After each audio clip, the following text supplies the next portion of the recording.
चलिए देखिए, द्विघात समीकरण, क्वाड्रेटिक इक्वेशन, ये जो चैप्टर है ये 10th लेवल पर है। ठीक है, आप लोग को मालूम होगा, जैसे एक एग्जाम्पल हम लेते हैं, x square plus 5x plus 6 कह देता है कि हल कीजिए या मूल ज्ञात कीजिए। ठीक है, तो आप लोग कैसे करते थे, एक्स स्क्वायर गुणा में कुछ यानी 6 को तोड़ते थे दो भाग में, 3 दूनी 6 और जोड़ने पर बीच वाला मिले, क्लियर, गुना करने पर ये मिल जाए ये। तो ऐसे तो आप लोग को मालूम था, थोड़ा एक दो स्टेप बता दे रहे हैं, लिख देते थे 3x प्लस 2x और प्लस 6, ऐसे करते थे ना। और फिर कॉमन कर लेते थे x प्लस 3, फिर प्लस 2 कॉमन x प्लस 3, फिर कॉमन हो रहा है x प्लस 3 और x प्लस 2। ये पढ़े हैं 10th में,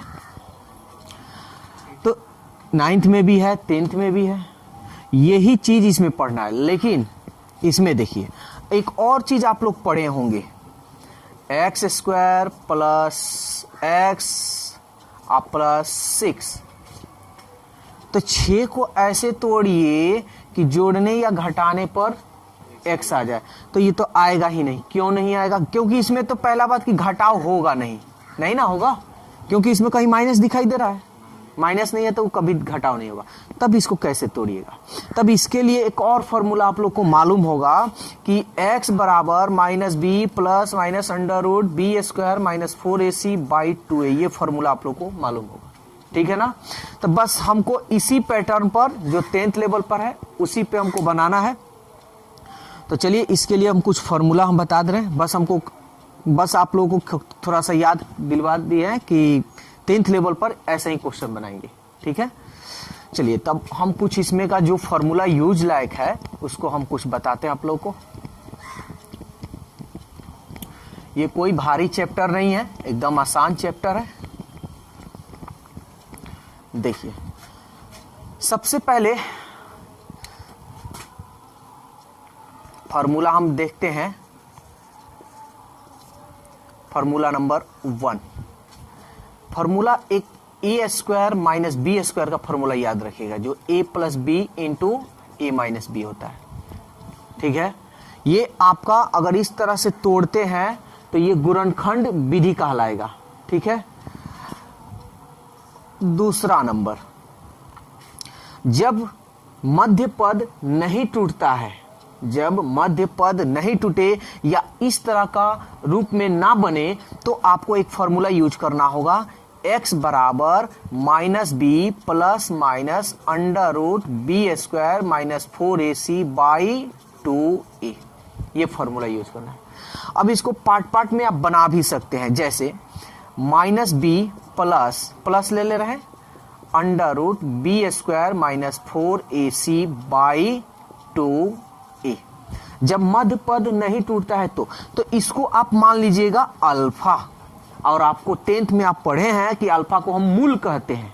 ठीक है ना, और एक माइनस में ये नहीं है कि अल्फा को प्लस में लीजिए माइनस में नहीं लीजिए, ऐसा नहीं है, कोई ले सकते हैं। हाँ, बीटा का मान ले लेते हैं माइनस बी, और ये रहा minus B square minus 4ac by 2a, ये बीटा मान लीजिएगा। अपने में ये मानना होगा, मान लीजिएगा कि दो मूल अल्फा और बीटा है, तो आप एक मूल का फॉर्मूला ये रहेगा और दूसरा मूल का फॉर्मूला ये रहेगा।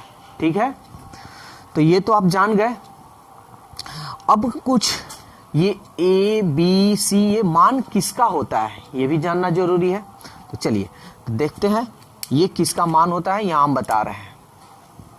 सबसे पहले द्विघात समीकरण, तो द्विघात समीकरण का जो रूप होता है ax square plus bx plus c होता है, इक्वल टू चाहे तो आप 0 लिख सकते हैं।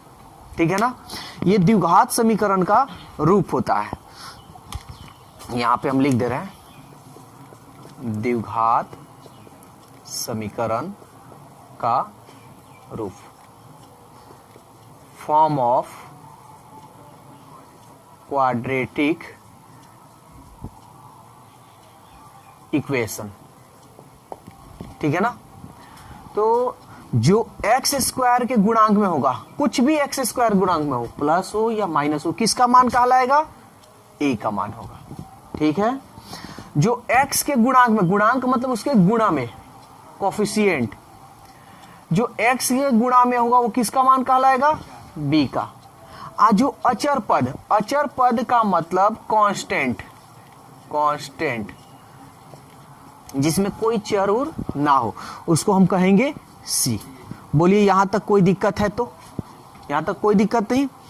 तो बस हम लोग को यही फॉर्मूला का यूज कर कर इस चैप्टर को फिनिश करेंगे। ठीक है, तब चलिए अब कुछ एग्जांपल, चलिए तो क्वेश्चन नंबर 1 देखते हैं, जो आपका एक्सरसाइज 11.1 है।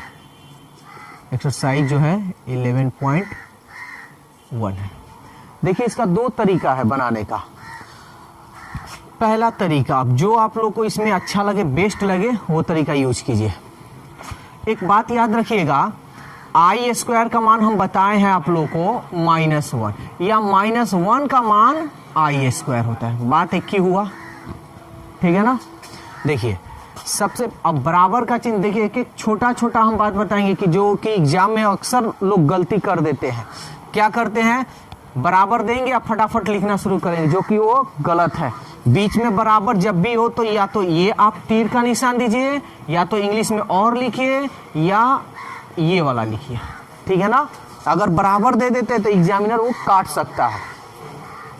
तो 2x² प्लस है, इसको इधर भेजिएगा तो क्या होगा? माइनस, और ये बटा, ये x यहाँ पे 2 है, 2 को बटा में भेजेंगे क्योंकि गुणा में है, तो x² = 3/2। अब हम जब x² जब स्क्वायर हटाते हैं तो हम लोग केवल रूट चढ़ा देते हैं, लेकिन वास्तव में केवल रूट नहीं चढ़ता है, यहाँ पे प्लस और माइनस चढ़ता है। बोलिए कोई दिक्कत? लेकिन आप 10th में पढ़े हैं कि जैसे रूट में आता है तो आप कहते हैं कि संभव नहीं है, यही ना। लेकिन हम लोग 11th में पढ़ रहे हैं तो इसलिए इसमें संभव होगा। कैसे? तो देखिए, x बराबर प्लस माइनस अंडर रूट 3/2 लिख दीजिए। देखिए ये -1 या माइनस का मान आप i² याद रखिएगा, ठीक है ना। माइनस कहीं रहे तो i² लिख सकते हैं, कोई दिक्कत नहीं। तो अब देखिए माइनस है तो इसके जगह पर आप i² लिखें तो कोई दिक्कत है? तो इसलिए x का मान होगा प्लस माइनस अंडर रूट 3/2, और i तो बाहर निकल जाएगा ना इस रूट से, तो ये रहा आपका आंसर। ठीक है, तो ये तो था आपका पहला तरीका। ठीक है, तो पहला तरीका ये बहुत आसान भी है। दूसरा तरीका देखिए, तो ये वाला मिटा दे रहे हैं, और यहाँ सेकंड मेथड हम बताते हैं। जो आप लोग को अच्छा लगे उस तरह बनाइए। सेकंड मेथड, ये 2x², जो कि अभी हम एक फॉर्मूला आप लोग को लिखवाए हैं a² - b² का, a + b × a - b, formula हम अभी लिखवाए हैं। तो देखिए हम इस रूप में इसको कर देते हैं। ठीक है, यहाँ देखिए तो अगर 2 है, इसको स्क्वायर के रूप में करना हो तो √2 डालकर अगर स्क्वायर करें तो कोई दिक्कत है क्या? फिर तो रूट से बाहर निकल जाएगा। x² है तो x², ये प्लस है, चलिए यहाँ पे हम माइनस डाल देते हैं। तो माइनस डालते हैं तो 3, या माइनस आया है तो ब्रैकेट में अगर -1 अगर रख दें, -1 रख दे तो काम हमारा बन जाएगा ना। देखिए तो माइनस माइनस फिर आ गया पहले जैसा, = 0। ये भी स्क्वायर है, ये भी स्क्वायर, दोनों को मिलाकर हम लिख सकते हैं स्क्वायर। -3 और -1 का मान हम अभी बताए हैं i² होता है, कोई दिक्कत? ये 0, ये √2x का होल स्क्वायर, यहाँ स्क्वायर है, इस 3 को हम स्क्वायर के रूप में करना चाहते हैं तो रूट चढ़ा देते हैं और स्क्वायर कर देते हैं। बोलिए कोई दिक्कत है? तो √2x का होल स्क्वायर, दोनों स्क्वायर में है तो √3i का होल स्क्वायर। अब इसको तोड़ दीजिए a² - b² के रूप में, ये गुणनखंड विधि है, ठीक है ना। तो a + b × a - b = 0। अब हम ले लेंगे एक एक पार्ट लेते हैं, चूंकि √2x plus √3i equal to 0, इसको इधर भेजेंगे तो √2x प्लस इधर जाएगा तो माइनस √3i, और इसलिए x का मान हो जाएगा माइनस √3/√2i। हम क्या दोनों को रूट में नहीं चढ़ा सकते हैं, ये दोनों रूट में है तो हम दोनों को रूट में चढ़ा देंगे। ऐसे जगह कम है इसलिए हम थोड़ा यहीं पे बता दे रहे हैं। ये वाला √2x चूंकि माइनस √3i इक्वल टू 0, इसको इधर भेज देते हैं तो √2x इधर जाएगा तो √3i, तो इसलिए x का मान क्या होगा √3i ये बटा में √2, दोनों रूट में तो क्या इसको हटाकर पूरा रूट में हम कर दें √3/2i, ये ब्रैकेट के बाहर है, कोई दिक्कत। तो हमारा देखिए x का मान निकल गया। अब इस तरह लिखिए चाहे इस तरह लिखिए कोई दिक्कत नहीं है, ठीक है ना। तो आप चाहे तो इस तरह लिख सकते हैं, इसलिए x का मान √3/2i। देखिए एक प्लस है, पहले प्लस लिख देते हैं उसके बाद माइनस लिख देते हैं। अगर माइनस ऊपर लिखते हैं जैसे मान लीजिए ऐसे लिखकर ना, तो ऐसे भी अगर लिखिएगा तो भी कोई गलत नहीं है, दोनों तरीका आपका सही है, ठीक है। तो ये दोनों तरीका बता दिए, अब जो इसमें अच्छा लगे वो तरीका आप यूज कर सकते हैं। तो दोस्तों वीडियो कैसा लगा अपनी राय कमेंट्स बॉक्स में ज़रूर दें। अगर वीडियो अच्छा लगा है तो वीडियो को लाइक कीजिए, सब्सक्राइब कीजिए और इस वीडियो को ज़्यादा से ज़्यादा अपने दोस्तों में शेयर कीजिए। तो आज के लिए इतना ही, फिर अगले दिन मिलते हैं। Okay, bye bye.